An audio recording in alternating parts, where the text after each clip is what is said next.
लीजिए सुनिए सूर्यकांत त्रिपाठी निराला के लिखे उपन्यास काले कारनामे का भाग 12 मेरी यानी समीर गोस्वामी की आवाज में।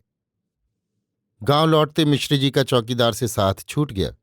थाने में चौकीदार ने तरह तरह की सच झूठ बातों का थानेदार से राज खोला, जिसमें गांव के बाशिंदों की शिकायत ज्यादा थी। सरकारी पक्ष को प्रबल किए हुए था। मुसलमान के प्रति उसके बड़प्पन के हक के कारण ईर्ष्या भी थी।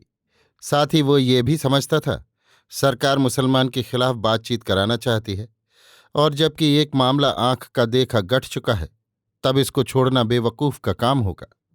ईश्वर की कृपा से थानेदार भी मुसलमान थे। छोटे थानेदार हिंदू थे, ठाकुर इंस्पेक्टर हिंदू थे। मातादीन इन्हीं कड़ियों से चढ़ता था। जी खोलकर उसने मुंशी हकीकत अली खां की शिकायत की। मारी गर्मी के वो रिपोर्ट न लिखकर गालियां देते हुए कुर्सी छोड़कर चल दिए। ये भी कहा कि वो ब्राह्मण पानीदार है, ताज्जुब नहीं कि दरख्वास्त कर दें, और भी बहुत तरह से डरवाया। थानेदार ने कहा, राज रख दो। चौकीदार ने कहा, राज मुंशी जी को दे चुके हैं, आप मुंशी जी से हमारा राज दिलवाइए। थानेदार ने कहा, मैं थानेदार हूं तो दूसरा ही चौकीदार आवेगा।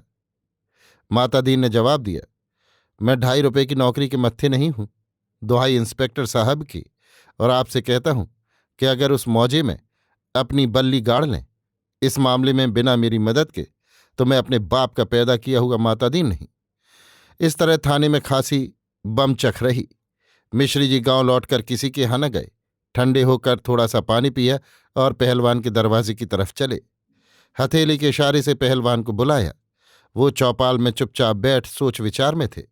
इशारा देखकर मिश्र जी के पास उठाए। मिश्र जी उनको लेकर नजदीक के बाग की तरफ गए।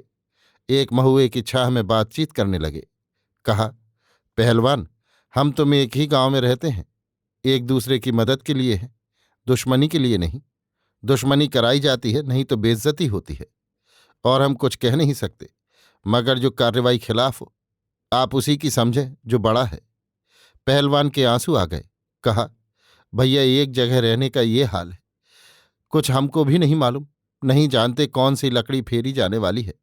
जितने लोग आते हैं सब बात लेने वाले, इज्जत लेने वाले। मिश्र जी ने कहा, जाल ही जाल में हम तुम जितनी मछलियां हैं फंसाई और निकाली जाती हैं। जितना बैर बढ़ता रहेगा जमींदार और सरकार को उतना ही फायदा है। बात की जड़ बेबात की बात में पड़ती है, इसके बाद बातों का ही जाल फैलता है। क्या आपसे किसी से लाग डांट थी? पहलवान पशुपेश में पड़े। देखा यहां भी राज देना है। कहा, उस गांव का एक लड़का लड़ने आता था, या तो वो दुश्मनी की गरज से भेजा गया, या उसके आने पर उसके लोगों को बुरा लगा, और हमारी समझ में कुछ नहीं आता। मिश्र जी ने कहा, आप हमको मानते हैं, सारा गांव हमको मानता है। मानने का काम ये नहीं होता कि वो अपने बंधुओं को फंसाए। हम आपसे इतना कहे देते हैं कि हमारे जितने बयान होंगे उनमें आप अपने को ना समझें, और यहां आप हमारे साथ आए। ये किसी दूसरे से ना कहें, दूसरों को ही कहने दें। हम आपके दुश्मन नहीं, यहीं से जाहिर है। गांव के 2-1 हमको आपको देख भी चुके होंगे, उन्हीं को कहने दीजिए।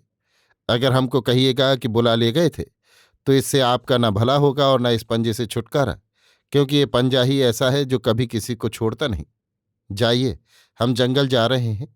इस तरह दूसरों को भी हमको खुश करना पड़ता है, उनका रुख देखना पड़ता है, और उनकी बात भी माननी पड़ती है। पहलवान को दिल में बल मिला। मिश्र जी भीटों के आगे वाली तलैया के किनारे मुंह अंधेरे निपटने के लिए गए। रात को भोजन भाव करके मिश्र जी रिश्तेदार जमींदार के यहां भी हो आए। कोई बातचीत न की, कोई राज न दिया, सिवाय इसके कि कल थानेदार आएंगे। राम रखन को इतने से पूरा हाल जैसे मिल गया। गंभीर मुद्रा से विचार करने लगे। मिश्र जी से कहा, हम बहुत थके हैं, अब हमको आराम करना है। जमींदार ने हाथ जोड़कर प्रणाम किया। मिश्र जी ने आशीर्वाद देकर रास्ता नापा। घर पहुंचकर 2 रिपोर्टें लिखी, एक इंस्पेक्टर के नाम, दूसरी कप्तान पुलिस के नाम। कागज कलम दावात घर में तैयार थे। रिपोर्टें पूरी करके सिरनामे लिखकर रात ही को पास के लेटर बॉक्स में छोड़ आए। ब्राह्मण का ताव, सोचा कहीं सवेरे तक ठंडा न हो जाए। जहां सत्यानाश वहां साढ़ी सत्यानाश।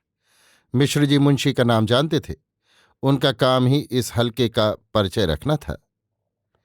अभी आप सुन रहे थे सूर्यकांत त्रिपाठी निराला के लिखे उपन्यास काले कारनामे का भाग 12, मेरी यानी समीर गोस्वामी की आवाज में।